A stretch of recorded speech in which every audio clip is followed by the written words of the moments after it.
to a high standard production.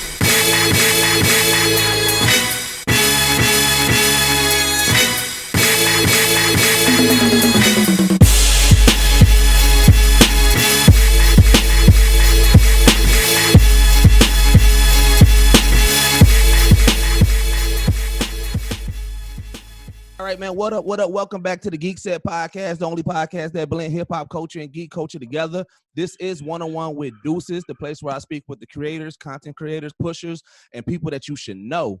And right now, man, I'm speaking with somebody that I truly, truly respect, somebody that I'm a fan of, man, somebody that I really got to see their growth and just, you know, somebody that's so important to the culture right now, man. I'm speaking with my man, Lathan right now, man. How you doing, bro? What up? I'm doing good, my man. The question is, how are you doing, my brother? How you holding up with all this going on? Man, you know what? I'm kind of right now. I'm kind of inspired. So I was listening to this other podcast, and it was time. I think, matter of fact, was it? I think it was like All Dev Digital podcast, something like that, and they was talking about the creator of BET, and he was saying how like the BET couldn't happen at a different time. He was saying that at the time there was a thirst for Black people and Black representation on TV, and there wasn't that much there. And so when he was coming up with the idea and being the hub for all Black individuals and Black shows and Black content, he said that at that time, because it was such that thirst for it, it came really fast, right? So then talking with some of my podcast people and, you know what I'm saying, talking with the crew, and I was like, yo, right now, the Black nerd, the Black geek, this moment is like, it's been amping up. You've been seeing a lot of, you know, major Black names and, you know, Michael B. Jordan showing love for like just people that's in that public eye. And I was like, I think that if we stay consistent during this time and continue to put out dope content and continue to work, that, like you said, people are going to start seeing like, oh yeah, these are some people of the culture of both hip hop and geek culture. And so like I've been feeling really inspired because my last few interviews have been doing pretty good. You know, so it's just like it's just been dope all around. So I've been using this time not to look at it as a halt or a pause, using this time to say, how am I going to persevere? What I'm going to do to call that audible and, you know, and still try to work. I'm with it. I mean, that's a very proactive way to look at things. I think, you know, early on it was hard for me to kind of get out of the state of the world, but I think now there's so much going on and I'm being able to keep my mind so busy and stuff that I'm finding more avenues to continue to create and also to continue to consume. You know, a large part of what we're going to have to do is to continue to consume if you can. Support that show, support that, you know, buy that. I've been buying more. The golf course is opened up. I didn't really play golf like that before, but, you know, I'm still doing okay financially. So I ordered some golf clubs. Well, I might want to go out there and play. Who knows? You know what I mean? So just continue to live and continue to look out there. The sun is shining, the birds are singing. Try to still enjoy your world, you know? Yeah, no, definitely, man. But you know, that's one of the things that that I did appreciate, you know, after, you know, your time at TMZ is for me personally, like I said, you know, I know you hate it because you know you said it multiple times, but you the Black guy from TMZ for the longest, right? Sure. But it was like, I don't know, I just felt like I didn't hear your voice how I hear your voice now.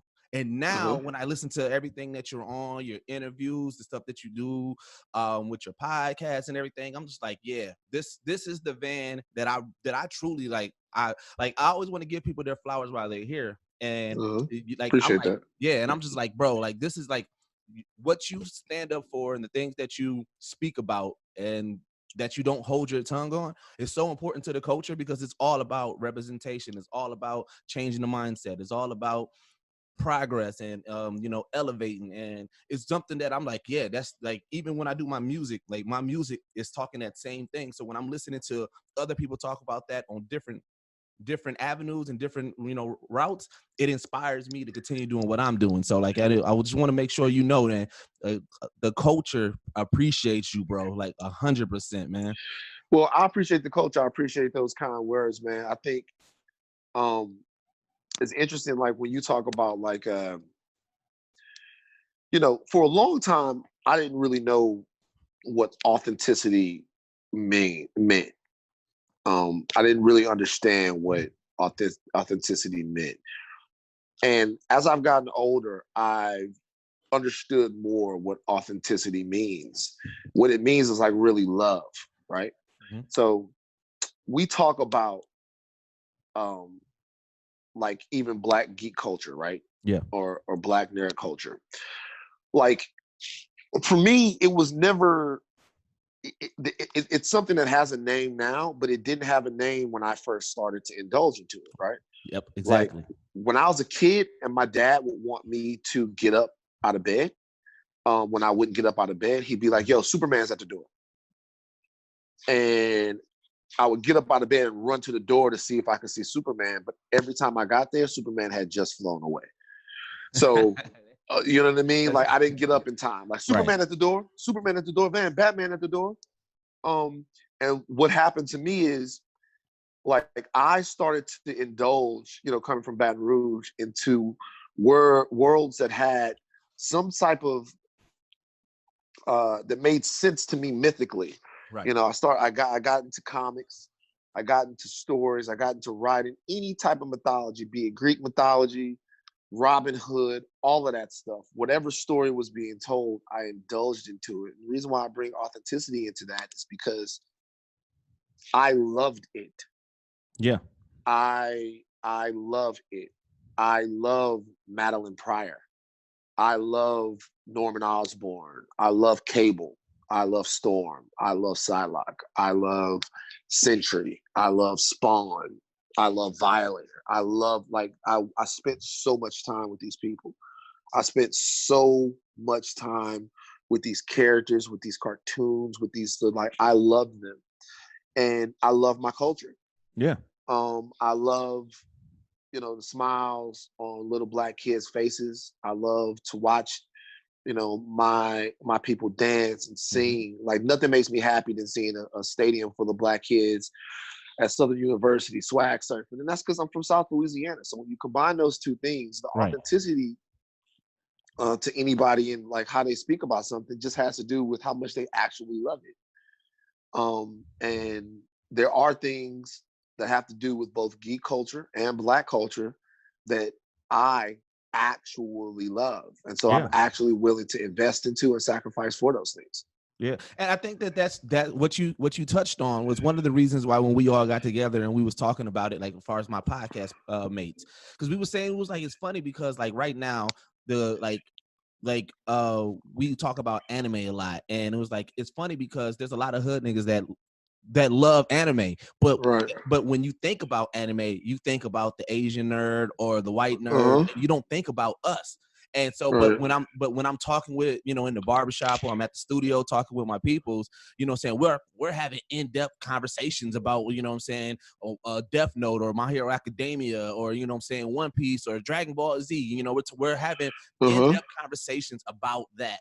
And it's funny because like the things that we compare to, other cultures are not going to compare to. So like you'll hear somebody like, oh yeah, you know, when Goku did this, man, that was like when 50 had to do, like, you know, like they're making pop references that only we will be able to get, you know, like, you know, we'll be able to get those moments and other people are not going to be able to get. And that's kind of why I think that the appeal of our podcast has been doing, you know, pretty good as we can, because when people hear us, not only are we quote unquote cool, but we are knowledgeable on the topic. So it's not like, oh, these are posers or these are people, like, no, they can hear the love and the passion, and it comes from that young age. As a young age, you know, the waking up watching Saturday morning cartoons, watching Teenage Mutant Ninja Turtles or Power Rangers or even Speed Racer or whatever the case may be, we had those moments that you had genuine love for this quote unquote geek culture. But and then it's funny because like even if you listen to some of the top hip hop artists, you know, Lupe Fiasco, Wu-Tang, like, you know, Kanye West, you know, like they have those references of a lot of these geek cultures that's in there. Oh, you guys, like I'm gonna let you guys. There is, in my opinion, a direct correlation between intelligence, creativity, and your ability to get lost in another world. All of the smartest kids that I knew growing up, we all connected over our love of comic books, right? Yeah. When you see the Wu-Tang and all of these guys, they're using their music. Their music is actually, they use their art to replace the art that let them escape their situations when they were growing up, right? Yeah. So you're in a situation and you're in Shaolin or whatever you're doing, and you're watching the Wu-Tang Clan, you're watching Sonny Chiba, and you're watching all these guys, and come on, well, after a while, you start making things yourself to elevate your mind and transcend your circumstances. And those things become reflections. You know, if you're Ghostface and you decide, put it to you like this, the whole world now understands how cool Tony Stark is because of the MCU. Right. Ghostface has worshiped Tony Stark his entire life. So real. like, that's a real geek. Yeah. That's somebody who looked at the coolest playboy. Because remember, the depiction of Tony Stark actually in the Marvel universe, the comic universe, pre-Iron Man, pre-Robert Downey Jr., is not a wisecracking type of guy. That's Not at an all. alcoholic. Yep. You know what I mean?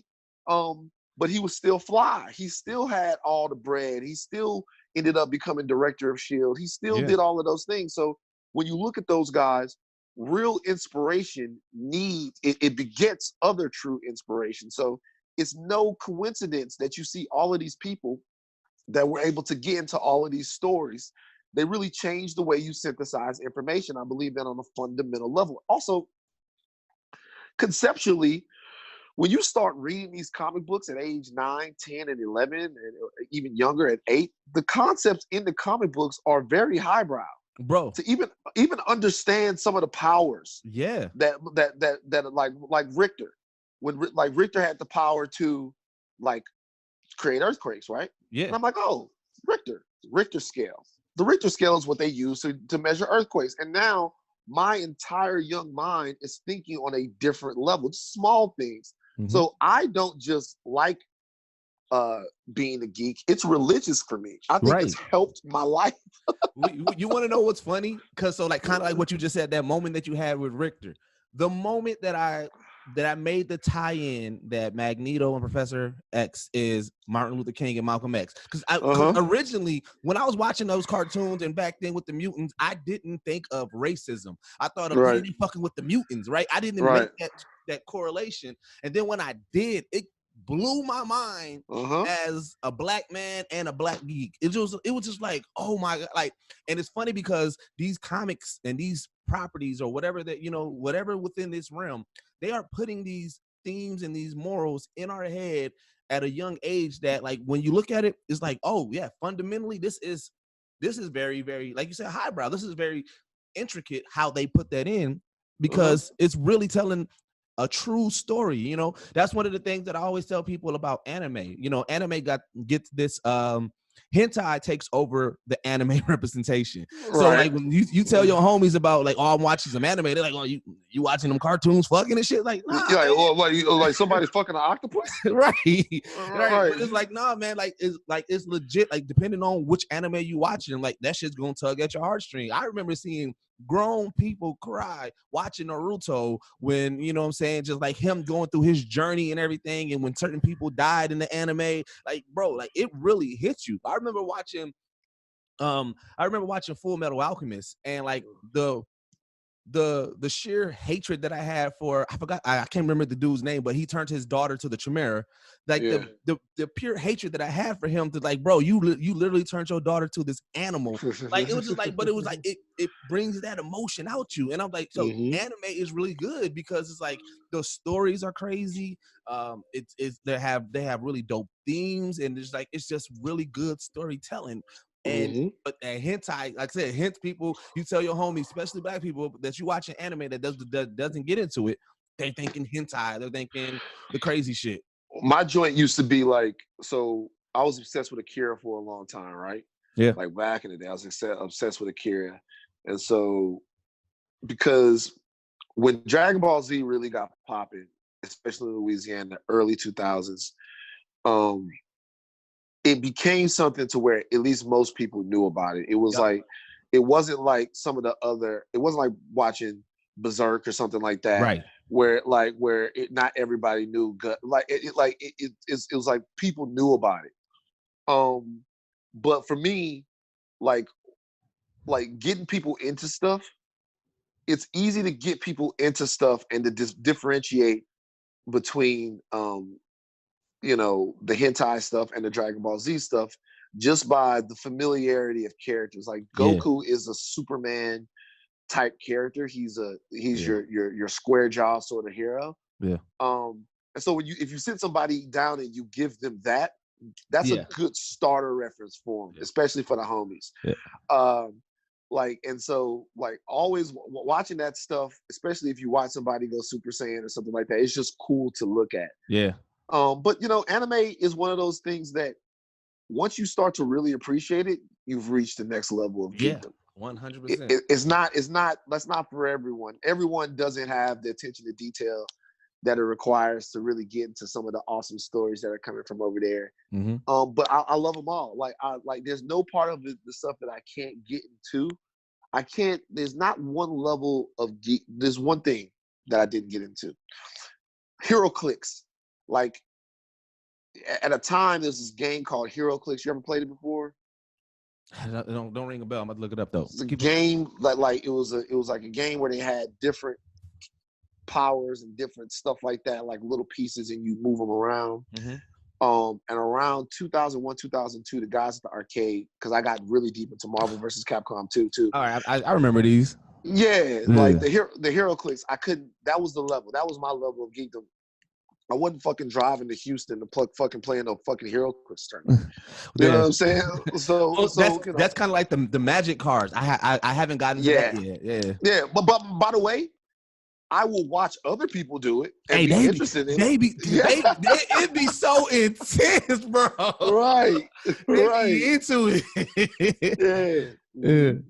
Wait, so bringing it back to anime, because I do want to understand. So why don't you like Goku, bro? So I agree with you. I agree with you. Vegeta's my guy too. That's my guy. That's my all over. But like, what's your beef for Goku? Man, fuck Goku, bro. like, listen.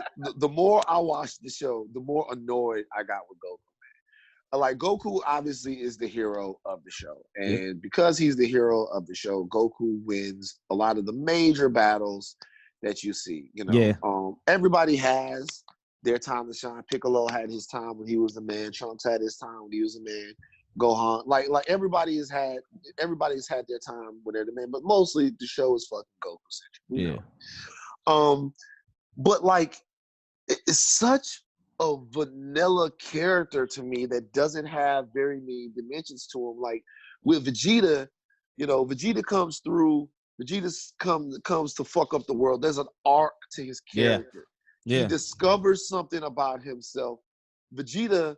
One of the greatest story arcs ever. I think so. You know what I'm saying? With Vegeta is with his son, you see Vegeta being terrible to his son, and then all of a sudden you see Vegeta develop a soft spot. Man, and that's what I was talking about too with the tournament of power. When they're like how he was so pissed off at Top when he was like, I gave away everything to get this power, and he was like, what? Like, no, bro, I got family, fam. Like, I'm not giving them away. Yeah.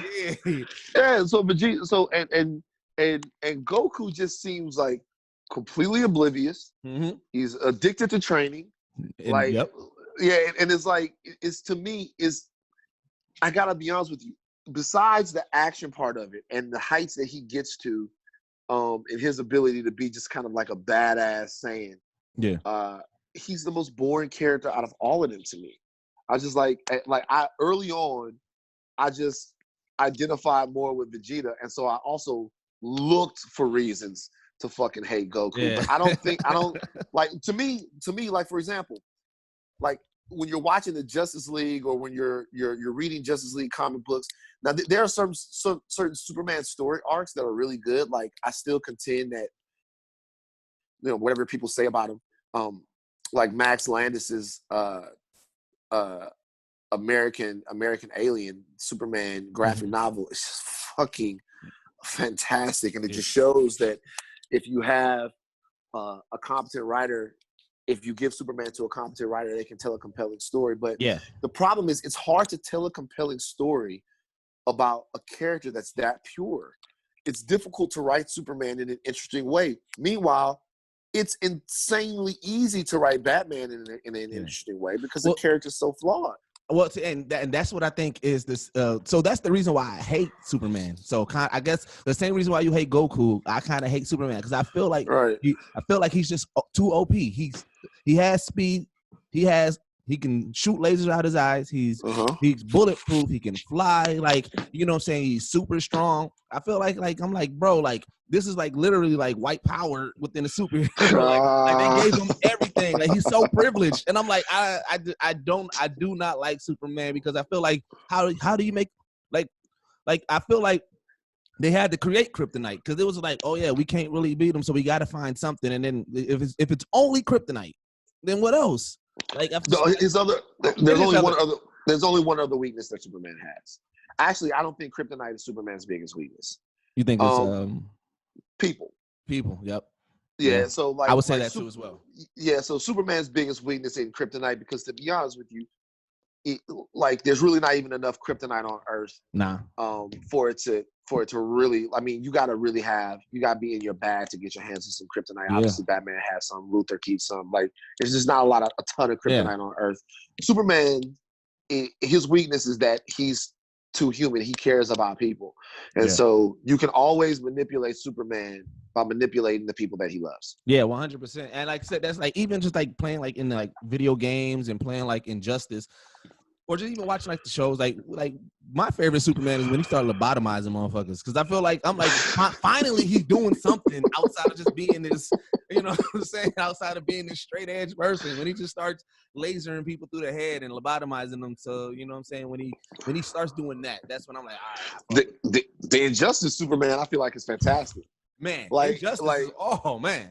But once again though, how did Joker like get Superman to step out of himself? Like the Joker, even though he gave his life for it, all he wants is chaos. He unleashed Superman on the Earth by hurting Lois Lane. Well, see, and this is why my argument that Batman is, even though Batman is fucked up, like, so Batman's my favorite, and I listen, I'm never gonna not admit that he's fucked up and that he's deranged and crazy because he is, but the fact that those tactics that Joker took with Superman, he's been doing that to Batman for years. And Batman has been holding it down, like, you know what I'm saying, compressing it, did that to Superman, and Superman snapped. Like, it was done with, right? So I was like, mentally, even though, Superman's the straight edge, the reason why Batman is so dope, one, he has a contingency plan for every hero in there, just in case if they go rogue, right? So he has that contingency plan for that. Two, like, Joker's main goal against Batman, even though he wants to cause chaos, he wants Batman to realize me and you are the same. We're both psycho. You are the exact same as me. And I'm going to make you break. I'm going to do everything I can to make you do something that you don't want to do because you are just like me. And Batman has not gave into that. I mean, there's storylines where he does, you know what I'm saying, where he does kill Joker or where he does, but like for the most part, Batman, the reason why Batman hasn't made that crossover edge is because he hasn't done what Joker wanted him to do. But Joker was able to get Superman to do it. Like, here's the difference between Batman and Superman to me. Batman from Gotham, Superman from Kansas, and and the difference is there's a level of expectation that Batman has in the world. That is directly correlated to the city that he grew up in, where everyone is corrupt, everyone has a price. Everyone will betray you. You don't have a pure ally in Gotham City. It's impossible. Like what you have are people who you want to believe in, but shit, he won't even give Robin, whoever it be, whether it be Damian, Timothy, Jason, whoever, Dick. He doesn't even give Robin the amount of responsibility that he should because he knows that the most, like Cap says, the most capable hands are his own. Superman is born in a place where there's wheat growing and corn growing, and to where ideals really matter. So what Superman is always trying to do is reshape the world into a vision that he believes it should be. Truth, justice, and the American way. Those are things that Superman believes in, and those are the things that he's trying to protect. Batman takes the world as it is. And the world that he's seen tells him that number one, you cannot fight this battle without losing some people. Yeah. You can't. And if you snap and go crazy and take over the world after they kill your wife or your girlfriend, then that is the surest way to let the Joker win. So like Superman is a hero, but Batman is a fucking soldier. Man, he is. Those two things are not the same. Like they're completely different. One is trying to hold up an ideal. The other one is looking at mission accomplishment. Right. And whatever you have to do to affect that. And so there's two moments that Batman has done in the comics that I was like, this shows you where that level is, right? Like the first one was when he sat in the Morbius chair. When he sat in that Morbius chair and got all the knowledge and basically became a god, and how everybody was just like, oh shit. That's when I was like, yeah, see, that right there shows you where Batman mind's at. But the whole Dark Multiverse series, the one that gave us the Batman Who Laughs and everything, was pretty much. Oh, Jesus Christ. That fucking guy. I shout out to them. That's a fantastic writing. The Batman Who Laughs is fucking maniac, bro. But that whole start of it, because even when you see like the whole different multiverses of the Dark Knights, right, of Batman, I was like, this shows you like if Batman was to really put his contingency plan in and take out the whole Justice League, what you would get. Because even with the Batman Who Laughs has been getting all the love. That's my favorite as well. But my second favorite is the Red Death, because what he did to Barry Allen, like he wanted to get into the Speed Force, and Barry Allen was like, no. He knocked Barry Allen out, strapped him to the front of the Batmobile, drove full speed so that way he could break into the Speed Force, and then Barry Allen and Batman merged to the Red Death. And Batman's first, once he got that speed flash, the first thing he did, he went around Gotham and killed all the villains. And I was like, you gotta understand, Batman has been holding this down. Like if you think about it, he had these contingency plans. He knew what to do. So once people go against him, he had to do what he had to do. He had to start this dark multiverse, and this is with him snapping. Batman Who Laughs is Batman who gave into what the Joker been trying to do. What the Joker been trying to do, yeah. Snap. So it's just like, fam, like this is the levels that Batman can go if he took the chains off and went rogue. This is what you're gonna have to deal with. So it's like to know that Batman has this in him. Like you gotta respect somebody who has all that dark in him, all that shit weighing on his shoulder and compressing it for the greater good, but saying like, I still got this in my back pocket if I need to. Like that's why I got Batman as my goal. Yeah, I mean, Batman's my favorite character. As a matter of fact, where's my notebook at? Like, because I work for Warner Brothers. TMZ is like with Warner Brothers, right? So my book that I keep all of my ideas in has my guy on the front of it. Dope. You know what I'm saying? So TMZ is owned by Warner Brothers. So like when I was working at TMZ, like it would be my birthday. Yeah. And then I would pick up the phone in my office and Batman would wish me a happy birthday. Oh, that's dope. Yeah, you know, because he's a property, like, so it was just be cool shit. Like they know it wasn't all bad, like working for Warner Brothers. But like I think another thing that that really fascinates me about the character is when you look at the Rogues Gallery, obviously it's cliche to talk about how good Batman's Rogues Gallery is. Everybody knows he has the best set of villains around, but that's because every villain is tackling a different part of his personality. Yeah. Batman is the most fully fleshed out superhero of all time. There hasn't ever been a hero that has had to confront that many different parts of himself. He has to confront his humanity, his mortality, his sensitivity, his resolve. Everybody pulls at a different part of Batman. The reality is that Bruce Wayne, with the amount of resources that he had, could probably do way more for Gotham than Batman ever could. 100%. 100%. Bruce Wayne, being a damn near trillionaire, could probably do a lot more for Gotham. Bruce Wayne and Lucius together, they could. Right. Gotham could be such a forward city. It could be so forward thinking with him and Lucius together and what they be creating. But he's so tragically human that he thinks the only way to clean up a mess is to get his particular hands dirty. Yeah. Like he's so tragically human that he believes he has all the answers. And even that, the fact that he's a hero in the first place is a he's a superhero in the first place is a weakness. He doesn't even realize, like most humans don't, the actual power that he really has. And Bruce Wayne's actual power would be in the fact that he has almost unlimited influence in that city to structurally change it. So I just think there's so many fantastic and amazing things that Bob Kane and Bill Finger came up with. Yeah. So you still got Val Kilmer as your favorite Batman, bro? Did I ever say that? Yeah, you said that. You said Val Kilmer is your favorite Batman. I'm like, really? Over Keaton? Because Keaton's my Batman. Keaton is my Batman. I must have been bugging. I don't know. Because, like, to be honest with you, you got to look at that. Because whatever date on that, like, it just depends on what strain I was smoking that day. Okay, that makes sense. My favorite Batman, though, is, like, I would say, okay, Val Kilmer is higher than it would be on other lists. But I would say Keaton is my favorite Batman. Or I know this is unpopular, or Bale. I like Bale except when he talks. I hate that Batman voice. I hate that voice. I hate that so much, bro. It's terrible. It's terrible. But I think my affinity for Val Kilmer as Batman comes from really just how much I like Batman Forever.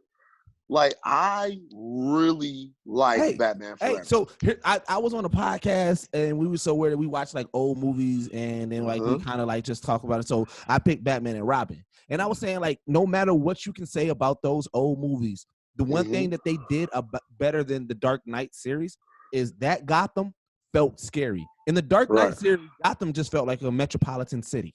It didn't feel like, you know what I'm saying? Like, Gotham is supposed to be grungy, it's supposed to be dark. Every alley supposed to look suspect as shit. The Dark Knight series didn't give me that. But in those old Batman movies and all those Tim Burton movies, like that Batman, that Gotham had its own character. It felt like, yo, no matter where you go, some shit's gonna go down. Yeah, I think Tim Burton was the I mean, look, the Gotham. I think one thing, the key to appreciating Nolan's Batman is to realize they're not superhero movies. Yeah, they're psychological thrillers that take superheroes and put them into that. It was a very, very interesting, almost filmmaking experiment that I don't ever think will quite be done again. Yeah. I guess Joker kind of did it, but it, like, what they essentially did was take those characters and really put them in a situation to where there's almost no comic book aspect to it. I mean, obviously fantastical things happen, but not in any real way. Burton's interpretation of Batman, to me, reads most like, or watches most like what I read. Yeah.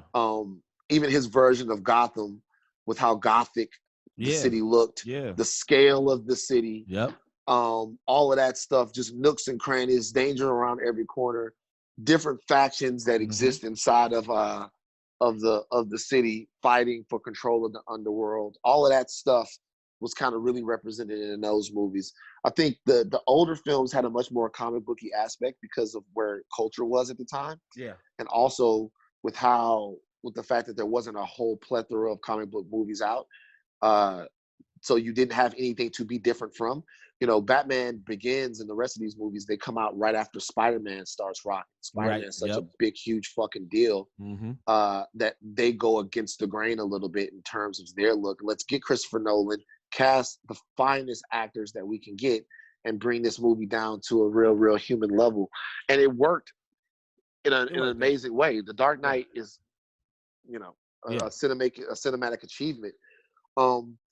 But I don't know if you can really consider those movies to be comic book movies. And that was my only knock to it, because I think that, like, one of the things that I do love about the MCU when it's outside of just like the regular world, so like Ragnarok, you know what I'm saying, Black Panther, once you get to, you know, those different worlds, they did a lot of environment shooting, right, where it's like you felt like you were in a different world.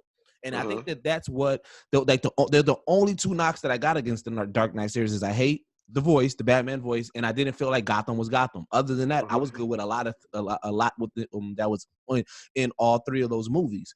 And I think that that's something that I like when I didn't realize I need until Ragnarok actually came out. Because once Ragnarok came out, and I was like, man, this feels different. And I was like, you know what? I really like when I'm watching a movie, I get taken into a different setting where it feels and I get thrown into it where I feel like, all right, we're not in New York, or we're not in Los Angeles. We are in this area, or we are in this different place. And I was like, that's what my comic book movies, that's an aspect that I love when I'm watching my comic book movies. I need that aspect on certain movies. Yeah, I like what you're really talking about. I agree. Is that sometimes like when Ragnarok, when they went to Sakaar, it changed the rules of the movie, right? Like it changed what we expected out of Thor. Certainly changed what we expected out of Hulk. We didn't really know Valkyrie yet. Yeah. Even Loki. Like, it's interesting to see who Loki was in those films until Ragnarok. Yeah. Like Loki was legitimately trying to end humanity. Yep. In the Avengers movie. What reset Loki, the character, back, was taking him away from Earth and away from Asgard. And putting him in a different place. Like when he was in Sakaar, like he just seemed like it lightened things up, but it also let those two guys who were playing an away game focus a little bit more on their relationship. And what you started to see, which is what comic books always make you do, is that despite some of the crazy evil shit that Loki has done, there are dimensions to the character. Yeah. Well, that's another thing about comic books, man. Like, comic books really play when you're a young kid with your sense of morality. Because they put these heroes in circumstances where you have to answer questions for them. Like, if you watch Winter Soldier right now, watch how many people Buck just fucking kills, bro. You know what I'm saying? Basically, like Buck folded more American flags in fucking in goddamn Winter Soldier, killing people, but it wasn't really Buck. Yeah. So, I think what you said about Ragnarok was one of my favorite Marvel movies. It was just cool to see those guys out of their backyard, Yeah. And you know what's fun? So Buck, like his introduction to the MCU to me is probably the most epic introduction ever. Because I remember like even seeing the trailer, watching them and then watching the movie, and that moment where Cap throws his shield after he's chasing him and he catches it. I just remember losing my shit. Like, whoa, who is dude? Like, what I'm saying? Yeah. Like, and I thought that was just like so dope. And even though they fucked my nigga Cap up, Tony up, you know what I'm saying, when him and Cap was going at it, Bucky is one of my favorite characters in there. I like him too. By the way, that bullshit. I mean, anybody who read Civil War knows that Tony fucking drug Cap when they fought. Oh yeah. Right. Wait, so who in Civil War? Whose side were you on? Cap's. You was on Cap's side? Yeah. I was on Tony, bro. Like the reason why I was on Cap's side is because, they like you guys appreciate the MCU because the MCU is fantastic. It's just appreciated. I actually, as a viewer, between Ultron and like I had lost trust for the MCU version of Tony Stark as a character. I didn't trust him anymore. Like Tony, like Stark, like he had. Ultron was definitely that was a bad moment for Tony. Yeah, I didn't trust Stark anymore. Like they really were able to take that. I don't think that there's ever been in any franchise I can think of a more fulfilling arc than Tony Stark's arc. Like, no, they're 100%. That's like, bro. I'm telling you, I don't know if it was just the theater that I was in, but it must have been a whole lot of dust in that theater in Endgame because I mean, my eyes was watering for some reason. I don't know why. I cried my eyes out. So, hey, bro, like, and that's a true testament to good story, good writing. being invested in the character. Like, bro, there was so many moments in Endgame that had like my emotions all over the place. Like, dog, the whole fuck out of here. The whole last section of the movie, I cried. bro, I cried when Tony finally pieced it up with. I'm about to cry right now. I cried when Tony finally pieced it up with his dad. I cried when Cap caught the hammer. When he caught that hammer, I went crazy. I cried when I was like you can ask her. She was with me. Like I cried when Cap said Avengers assemble, and then Thor yelled, and they were Jesus. No, Christ. soon as I heard Falcon say on your left, bruh. I'm sitting here in the theater like. At that point, I'm like people around me were laughing because he says on your left, and I stand up and go, let's fucking go. When everybody started clapping and laughing. When Cap caught the hammer, and I was like, dog, I'm talking about like a vocal like warrior grunt, like in the theater, like that shit was so epic. But see, in that moment, I legitimately wasn't expecting that. Like for me, you know, I had scoured the internet to try to get all of these, but I wasn't able to get anything that really spoiled the story for me. I tried, like I wasn't able to get anything that spoiled the story. So when he caught the hammer, very few things, just with the amount of comics that I've read. Yeah. Like very few things in these stories surprised me. Like, I wouldn't want to say that, but like a lot of stuff I know.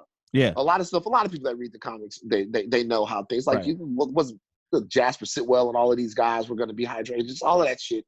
You know, like but like when he caught the hammer, I wasn't expecting them to do that. They really fucking surprised me. And I kept thinking, like, how is Cap gonna be viable in this battle? Yeah. But they did a great job, man. Shout out to And what makes it so dope is if you were invested in it, like just going back to that moment where Cap almost picked up the hammer. You know what I'm saying? Like, I think that was what Avenger. I think that was Ultron. That was Ultron when he almost picked it up. Like, it's like you start thinking about it. Like, damn, did he intentionally not pick it up because he didn't want to? Like my theory was, at that moment, he knew he could pick it up, but he didn't want to pick it up because Cap is such a good person. He didn't want to show up Tony at that moment. But at that moment in Endgame, he needed to. So he was like, I got to do this. You know what I'm saying? I should not show up Tony. He didn't want to show up Thor in that moment. Sorry about Thor. that. It's two ways that I look at it. And I think that they've talked about it. I think I heard the filmmakers or the screenwriters say that they really feel like Cap could have picked the hammer up in Endgame. Charlemagne put something on my shout out to my brother Charlemagne. Man, I would love to speak with dude about some geek shit because I know he never. Oh yeah, me and him. That's one of the things me and him first bonded over. Yeah. And he really reads all the comics. I know he does, man. Yeah. So Charlemagne put something on my mind, and I think he made a good point with this. It's like when the movie first came out, that maybe one reason why Cap could wield Mjolnir in Endgame was because he finally told Tony the secret about his parents. So that purified him. That purified him. Damn, I didn't think about that. That he had finally told Tony the secret about his parents, and in hiding that, Cap knowing that, hiding that from Tony, that was the last thing that would have made him pure, made him worthy of Mjolnir. So when he needed to call on the hammer, he didn't really have anything else on his conscience anymore, and the hammer came to him. Yeah. Damn, I didn't even think about that. That's actually deep as fuck. Yeah. Yeah.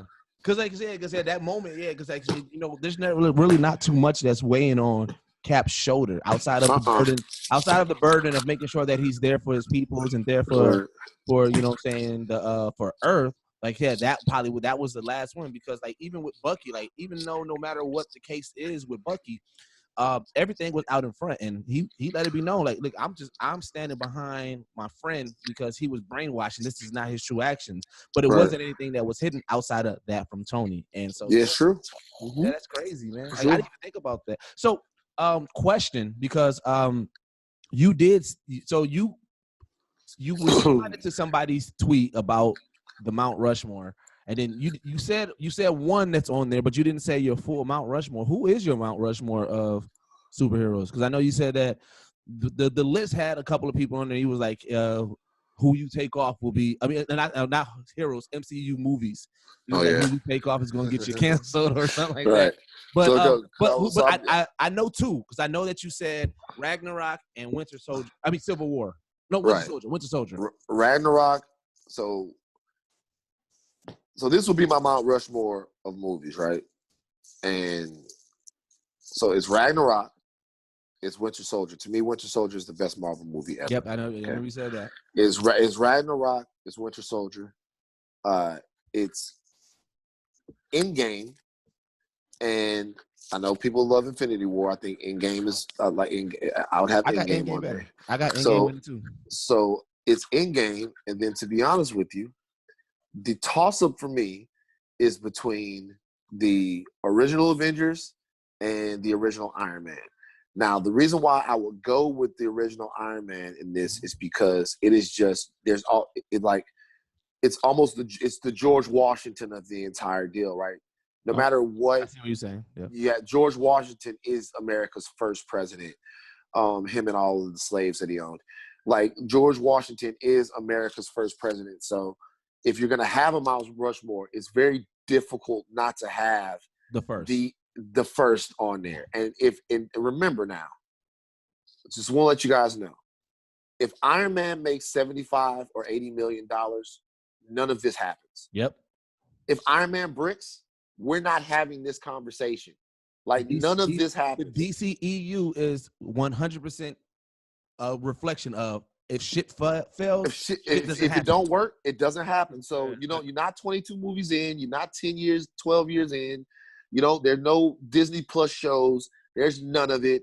Like, so you have to have another Mount Rushmore. Now, what I was saying was that the fact that I don't have Black Panther on my MCU Mount Rushmore would get me canceled with a lot of people. But the reality is, Black Panther is good, but I don't have Black Panther on my Mount Rushmore of MCU movies. Me either. I mean, I love what Black Panther did for the culture, and I love Black Panther as a movie. But if we're talking, like, the thing about it is, and this is what people got to realize, the MCU has so many greats. Black Panther is a great within the MCU. So we're really just talking about great movies against great movies. There's just four other great movies better than this great movie.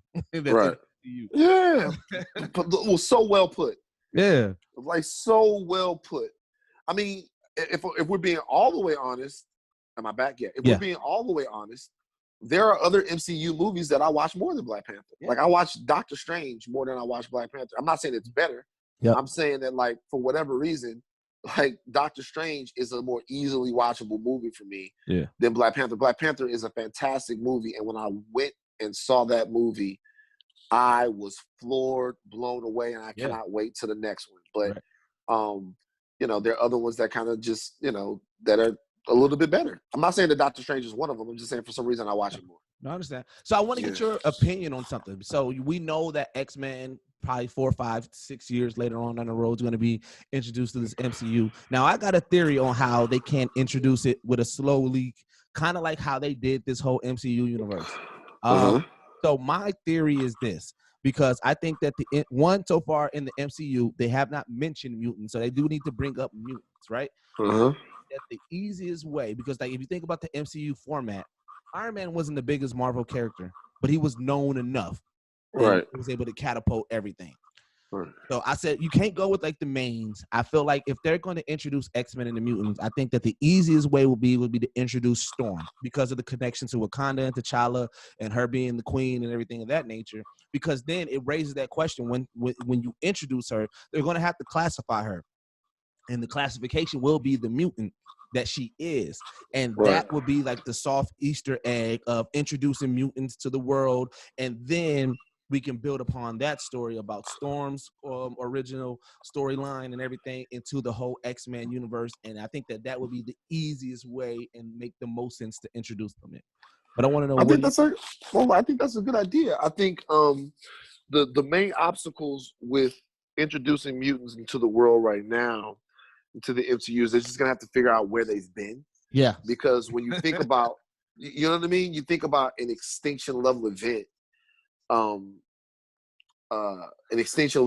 that happened in New York. You just ask yourself, well, why didn't Franklin Richards help?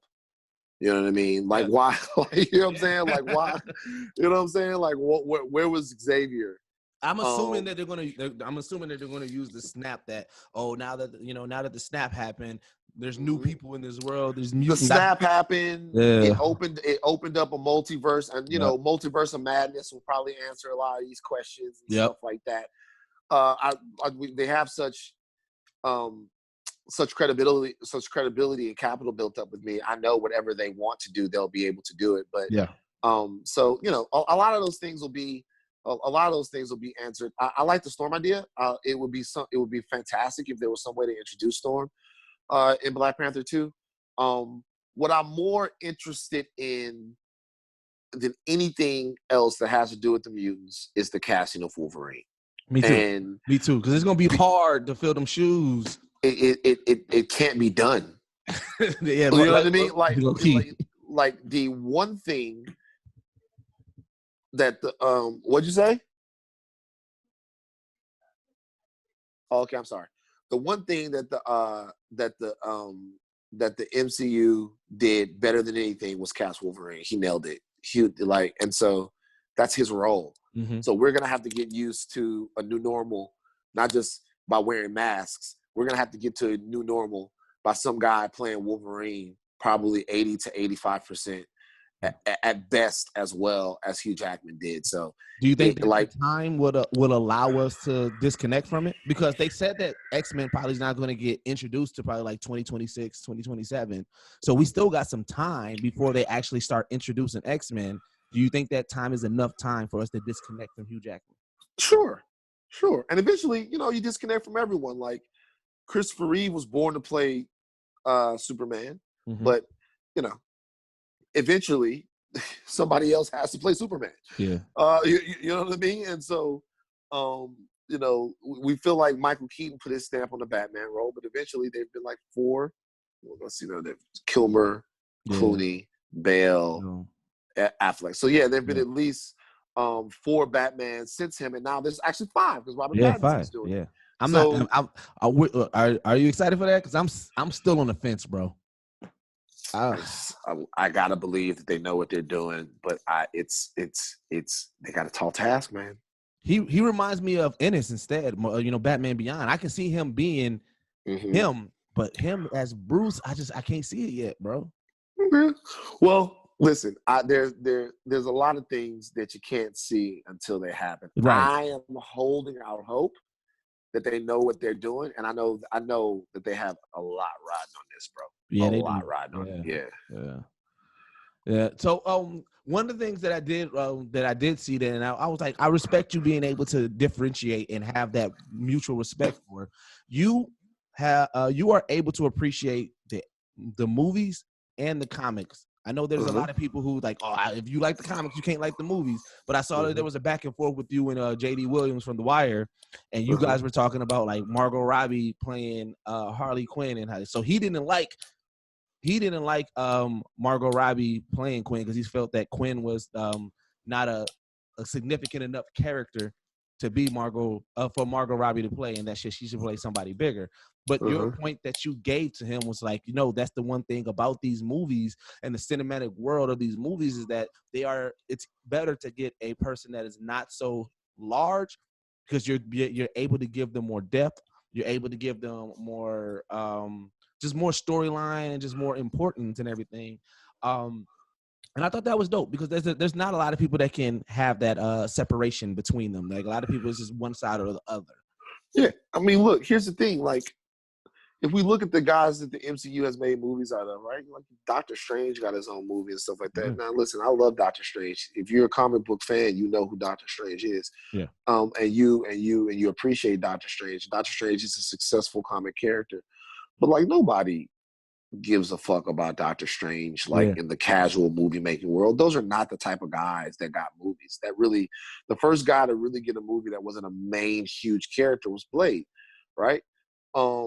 I guess you could say Spawn too, but like, but Blade. And the reality is that when you have a character that people don't know that much about, and you have some cool powers and like and the character's really written well in its source material, you can do a whole bunch of interesting things with them. I think Margot Robbie is destroying the Harley Quinn role. Oh, she is killing it. 100%. And it's funny because the voice actor of Harley Quinn, I was like, they might as well give her the role because she does the animated version, right? So when Margot Robbie first got cast, I'm like, fam, I'm not for it. I'm like, you can get her, you can get, you know what I'm saying? But then when it came out, I was like, dope, this is the only thing that I like about this movie. Because like I hated Suicide Squad because I felt like their pacing, the story. This was not a great movie. It was not a great movie. But Margot Robbie did a great job. So I guess what I was saying to JD was that, like, the real testament to a lot of this filmmaking is that the stories are bigger than the heroes, and they're able to, like, the movie Doctor Strange really is more about the redemption story of a world-class surgeon than it is about bringing that comic book character to life. Right. The way that they told the story, I mean, that's Doctor Strange's origin story, but the way that they told the story, the way they got you to where the character was supposed to go is kind of the thing. And I think that they've been able to do that with Harley Quinn. No. And also, like, there's something also to be said about if a character is not big enough to have their own movie, then they're certainly not big enough to argue about. So fuck it. Like, let Harley Quinn have her movie. You know what I'm saying? But see, here's the thing. This is where I think he was wrong in his thinking. Harley Quinn was not supposed to be a main character. Harley Quinn, she was supposed to be killed off after a few episodes in the Batman animated because she was created for the animated series. She became a big fucking deal on the show. Big fucking deal on the show. So that's why I was like, that's where his story, that's where I thought his thought process was flawed because, like, no, like, yeah, she's not the main villain, but she became so polarizing that she became a regular on the Batman animated series. And now they created so much about her. Because you know what I'm saying, just outside of in the lore, in the comics, in the movies, in the show, she became like. You think about when you think about just Joker in general, your next thought process is Harley. It's Joker, Harley. There's nobody else in Joker's game, in Joker's community that you think of. It's Joker, Harley, and so. You know what I'm saying? And then, like, even with her having her own run, you know what I'm saying, running with, Poison Ivy and running with, like, just like all the other heroes and just like her having, like, she kind of has kind of like a Venom type storyline where it's like, you're bad, but, you kind of teeter-tottering based off of where you're at. You know, when you're rolling with the Joker, you're bad, but when you're rolling with, like, Poison Ivy and Batgirl and everything, and you have those, or the Canary or just whatever the case you may be, you're doing more so like, mercenary work. And she's doing what like characters that you're describing, they do whatever they want. Yeah. So, like, Venom hates Spider-Man. So if Spider-Man's on the other side of it, Venom's going to be on whatever the other side of it is. You know right, but then there's another storyline where he turns to Agent Venom, and that's when he becomes, So there are characters that have a code, and then there are characters who you write based upon the situation that they're in and what makes sense for them and how they're trying to protect their life or what their motivations are. And I think, in comic book lore, you need both. Yeah. So before we get out of here, because I do want to talk about the podcast that you got with Jamel Hill, which I think is fucking amazing. Because so every year I personally watch The Wire. It's like a ritual. Every year I rewatch the full Wire. So you got it's Way Down in the Hole, right? That's what it's called. Yeah. Make sure that. Way Down in the Hole. You guys watch an episode. You guys talk about the episode and you break it down. Now, question, because when I was listening, and I don't think I watched the first few episodes. Is this new to her, or? She says she's rewatched the show 2 or 3 times before. Okay, because it seems like her approach to it is more of, like, you seem like the historian of The Wire, and she seems more of, like, learning more about The Wire. Yeah, she's pretty well versed, but I've rewatched The Wire probably 8 or 9 times. I'm with you up in those numbers. So whose idea was it? Was it your idea or Jamel's idea for this podcast? It was Bill's idea. Oh shit. Okay. Yeah, it was Bill Simmons' idea. It was we're doing the podcast with the guys from The Ringer. Shout out to my family over at The Ringer. But the podcast actually was something that he wanted to do, and he loves the show. He wanted to get a comprehensive rewatch on the show. When I was, in negotiations with the Ringer, I had mentioned when they started asking me about television and things that I was into, I was talking about my two favorite shows ever, which is The Wire and The Sopranos, and we got into a conversation about it, and he had an idea, and he had people he wanted to pair me with, and boom, plug me, play me, let's go. Man, it's so dope because like the one thing that I do truly appreciate about it, and because even though like I said, I felt like Jamel was like more new to it, I appreciate the deeper conversations that a lot of people don't have about The Wire. Right, like yes, everybody says that The Wire is the greatest show ever, and like but it's like when you start talking to people, it's certain things that you like they don't get, or that you realize like, oh, you didn't watch it like how I watched it. You're not seeing these themes or latching onto this quote or understanding why this is, And one of the first things, this is how I usually write off people who like when they talk about The Wire, and then when they say this one statement, this one I'm like, all right, I'm not going to have an in-depth conversation. Anytime I talk to anybody about The Wire and they say, oh yeah, but I hated the season 2 when they went to the docks, I immediately write them off because I'm not real fans. Fam, that you don't understand. Like, you cannot have the rest of The Wire without season 2. Season 2. You can't. Like, you cannot. Like like the docks was so important. Everything that Frank Sabaka and the Greeks and everybody were like, that is so important. Like the reason why Prop Joe had the best package in town because he was getting it straight from the geek. From the Greek. Yep. It's an insanely important season in the world building. Yep. And it's insanely important for how the show goes to the dual storyline tactic, which is telling the story, in the port and telling the story in West Baltimore, telling the story in West Baltimore, telling the story in the political world, telling the story in the school, telling the story in the street, telling the story in politics. Yeah. Telling the story in the street. So the pilot season of The Wire establishes the characters. The second season of The Wire establishes the show. Yeah, 100%. Because that's what, and the reason why I love season 2 so much is because I was like, it shows you the one thing that I loved about The Wire is that it shows you so many aspects. It showed you the top level police, bottom level police. It showed you the top level drug dealer, bottom drug. It shows you the crackhead. It showed you every aspect. So when the port came into play, I was like, oh, this is showing how big a drug organization actually is, because when we think about it, we think about the kingpin, we think about, the person who has the gang, who has the most territory, but we never really get into the story of the plug. And right. Realize the Greek is the plug. And how they're getting it over, they got to deal with the docks.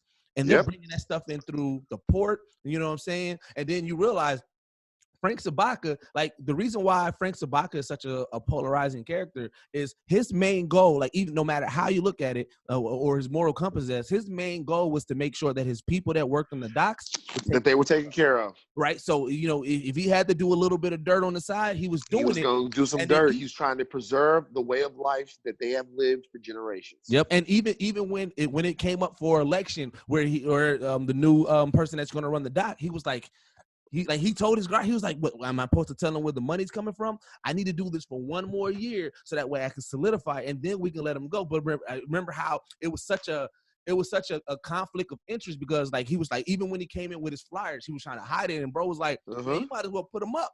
And so he was like, all right, you know what I'm saying? But it was that moment because he was like, damn, like I know I'm doing the dirt. I'm taking this burden on. I don't want anybody else have to take this burden on. Let me work what I started. And then once I finish it, then you can start it off with a clean slate. But I want to make sure that I leave this with everybody doing good. And I was like, that shows to me that writing of how Frank Sabaka character was. And like you said, no matter what moral compass you had to feel, you know what I'm saying, some type of sympathy for him because his main goal was looking out for people. It wasn't keeping his people straight for him. Because even when when New Charles got his leg broken, like, you know what I'm saying? Like, when he came back with the crutches and he was in the bar, he made sure that bartender put some money in his hand. In his pocket, yep. Let him know, like, listen, we're going to make – and when you watch the show, you realize, like, Frank really didn't have it like that. The port was not doing good enough for him to be able to do that, but, like, he Yeah, I need to make sure. It was important to him Mhm. that the docs didn't die. And I think the one thing about The Wire is that it takes you out of the realm of deifying the police Yep. or deifying deifying anyone. Yeah. Deifying the police, the politicians, lawyers, anybody. It makes you examine the motivations of the characters and then examine the mechanisms by which those motivations become actions. Yeah. And anytime you do that in any show, what you'll come away with is a 360 panoramic view of people, institutions, and systems. And that's why the show stands the test of time, because 100, yeah. you know, even when the people go somewhere, these systems don't. Yeah. And you know what's funny? One of the things that I realized about The Wire, like, usually no matter what the show is, you hate the police. Like, you hate, like, when you watch Power, you hate Angela Valdez because of what, you know what I'm saying? You hate all the police. But in The Wire, people fuck with McNulty, people fuck with Kima, people fuck with Lester. Like, you know what I'm saying? People fuck with Bunk. You know what I'm saying? McNulty was, you know, people was like, oh man, McNulty. Like, and it's funny because it's like, damn, we actually are rooting for some of the police that are going against some of the people that we generally are supposed to be going for. We root for the cops, like we root, like we in The Wire. You in The Wire, you root for people for the same way you root for them in the real world, based off personality, based off who they are. It's not cops are good, criminals are bad. I like Lester, I don't like Rawls. It's I like Avon, I don't like fucking Marlowe. You know what I'm saying? It's I like fucking Hurt or Carver, I don't like Cheese. So like it's like it's what the character, it's who the characters are, and not so much what they do, because it's not a show where what you do defines you. Like, you can be a sleazy cop and you can be a gentleman drug dealer. Right. You know what I mean? So like, it's like the show doesn't give it to you that easy. So, and cause like, now I'm gonna forget his name. What was the cop that took the ring from Marlowe? No, Marlowe took the ring from Walker. Yeah. Sleazy ass cop, because apparently, like, he terrible cop. Hated his ass. Yep. But one of your hot takes that you said on one of your most recent episodes, and I think that this is where a debate would happen. But you kind of detailed it very well. You said that Kima is the best version of a police in the whole show. Now, I know that the immediate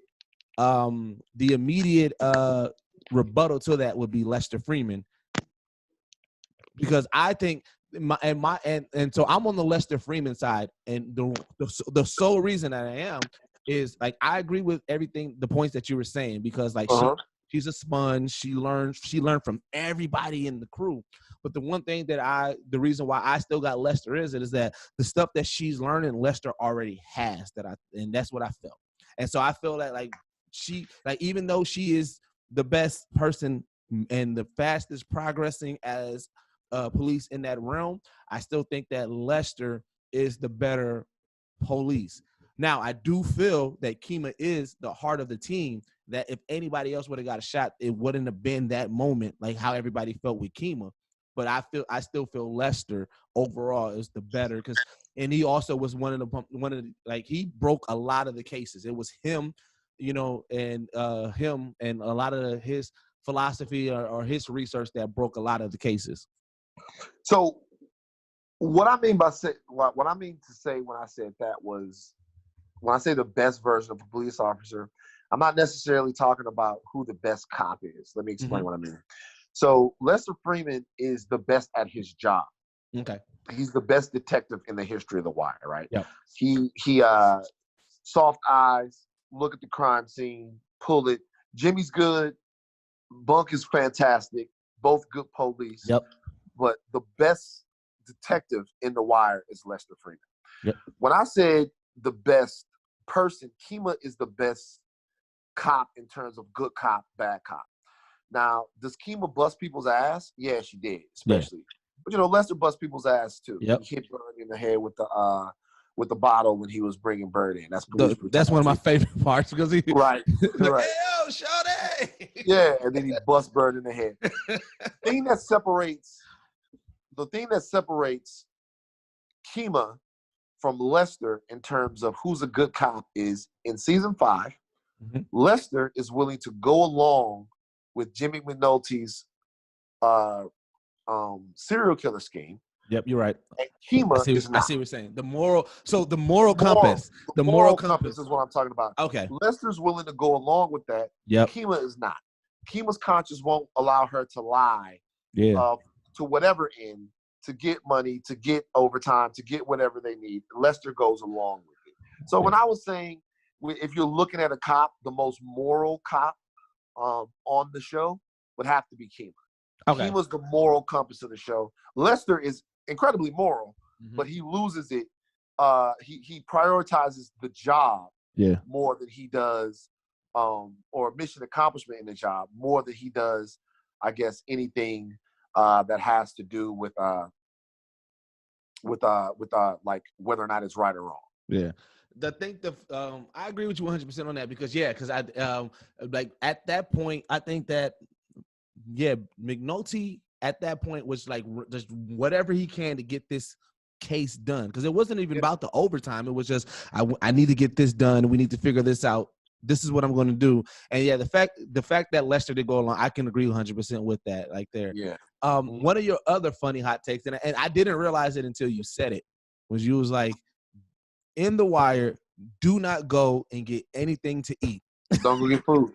And I was thinking about because I was like because the examples that you said, I was like, but if you think about it, like even also out of that, like when Omar met his demise, he was at the gas station or the corner store getting some snacks. That's like every time when Avon got hit and shot. Yep. Mm-hmm. They were leaving. Yeah, Weebay was going to Wallace. He had it. Wallace right before it. He had that right before. Bodie. Right with McNulty right before eating the sandwich. Yeah, like I'm being I'm being for real. Yeah, I didn't even notice it until you said it. Yeah. Bodie right before eating the sandwich, come back, he gets popped. The whole 9. Don't go get nothing to eat. It's a bad omen. Yeah, D'Angelo went to go get some food, and then the pig got robbed. So got robbed. Shit got robbed. You know what I'm saying? Like, so like you're in the salmon shop. Like what you doing in the salmon shop? You got $20,000 deep coming into your shop, and you talking about a salmon. So No, that's crazy. That's crazy. All right. Well, so in this podcast, in this realm, what we do this thing where we do top 5, right? So I usually do one top 5 of something that we talked about. Then I do top 5 of within the realm that you're in, right? So one of the things that I want to get because we already got your MCU and everything of that nature, but I do want to get your top 5 superheroes in general. Who is your top 5 superheroes of all time? Not now, just of all time top 5. All-time top 5 superheroes. Let's go now. Number 5, I would have to say, is Spawn. I got into Spawn big time when Image Comics came out. I've always loved Spawn. Spawn is like a super cool character to me. Love Spawn. Number 4, all-time top 10 whatever fucking superheroes. Let me see. I am going to go with Wolverine at 4. Okay. Other people would have Wolverine higher. I love Wolverine, but when I was reading comics, I was not as obsessed with Wolverine as everybody else was.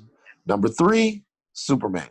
Okay. The reason why Superman is number 3 for me is because, for me, Superman was my entry point into comics. Okay. Like, so for me, like,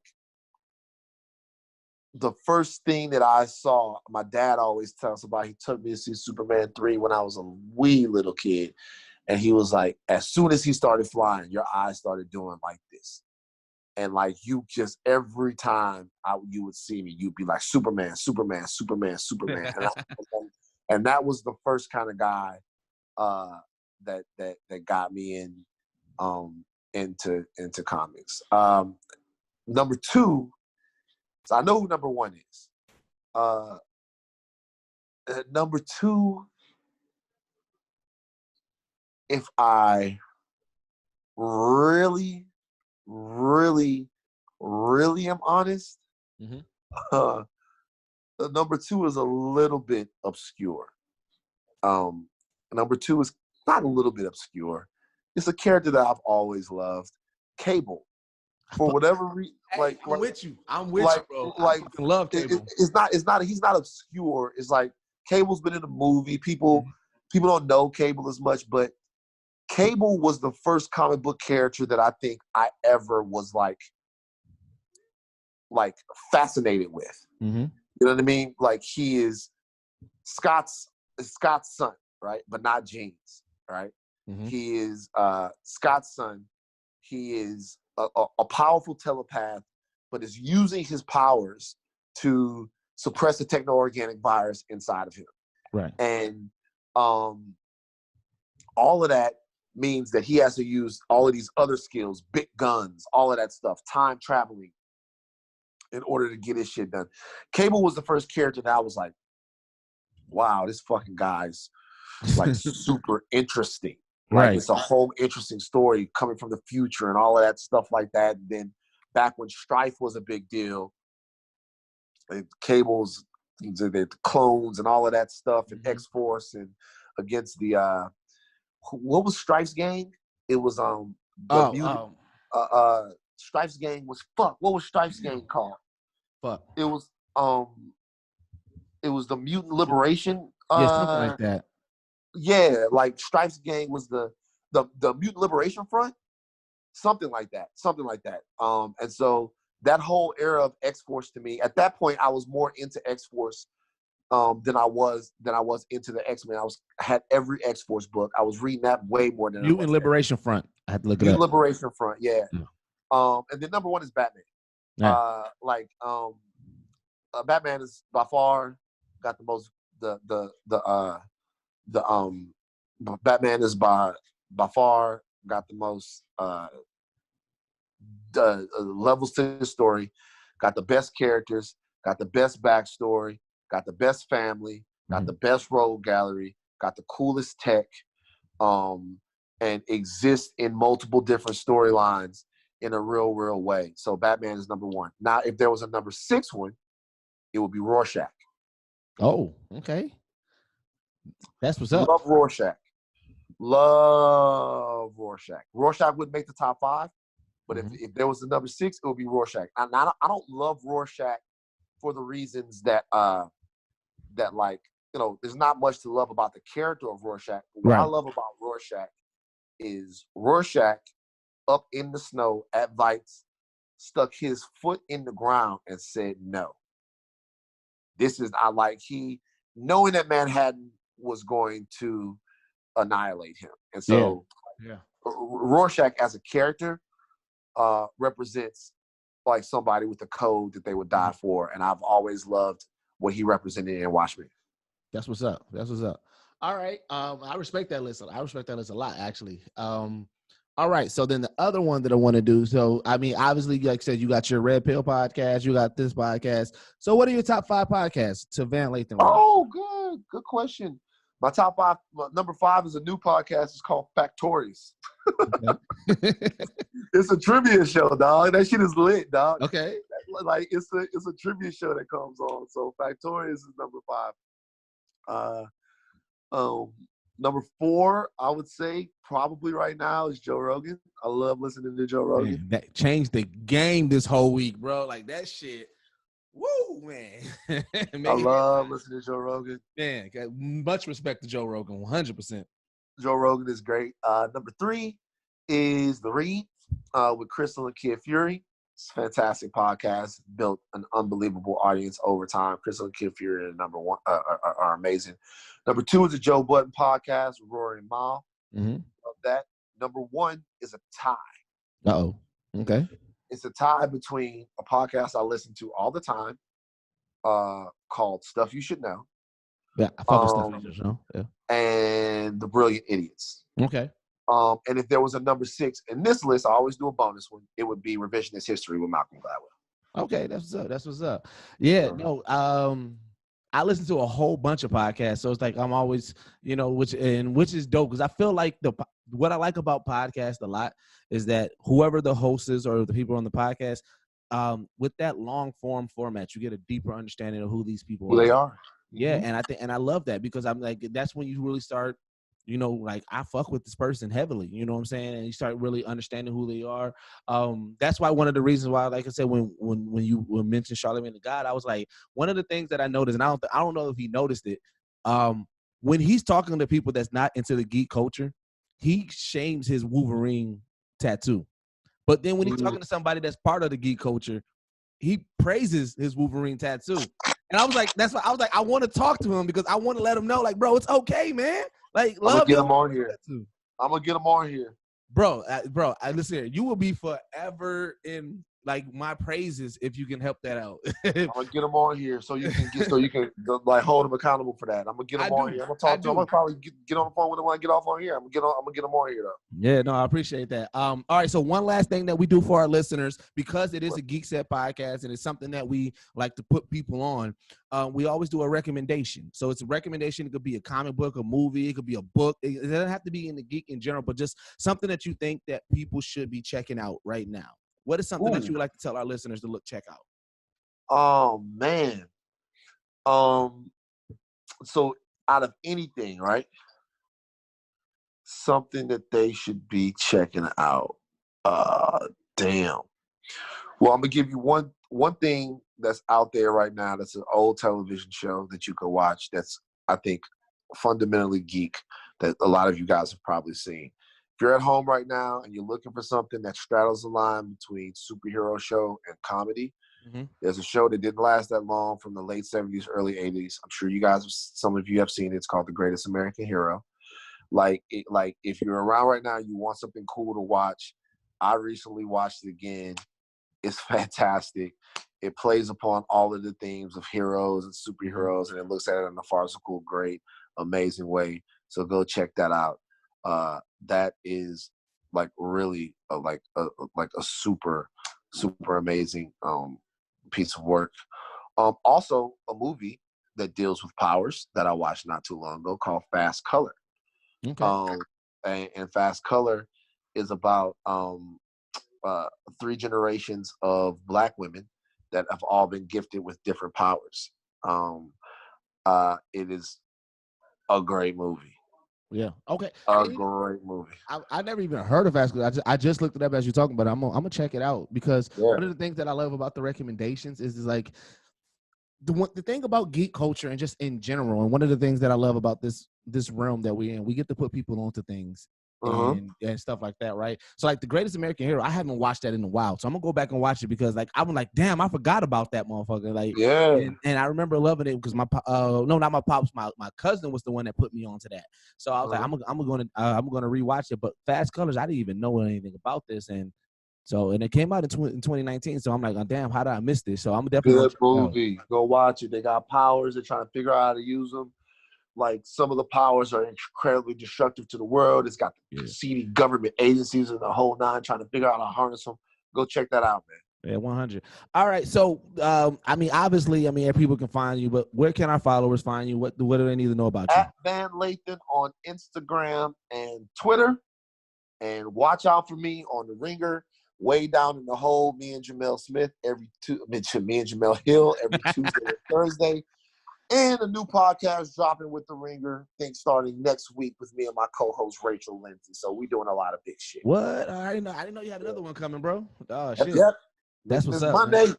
Man, so like there, I appreciate you 100%, man. I just want to let you know, man, I appreciate you taking this time to geek out with me.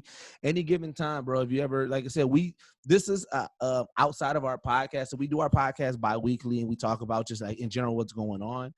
This is more so just an in-depth conversation with you. But definitely, you always have that outlet. We have our website and our followers. If you ever have anything that you need us to, push to our followers, man, this doesn't have to be a one-time thing. Reach out, let me know. You got our support 100%, man. Appreciate you guys, man. Appreciate the time, baby. This was a fun talk, bro. No doubt.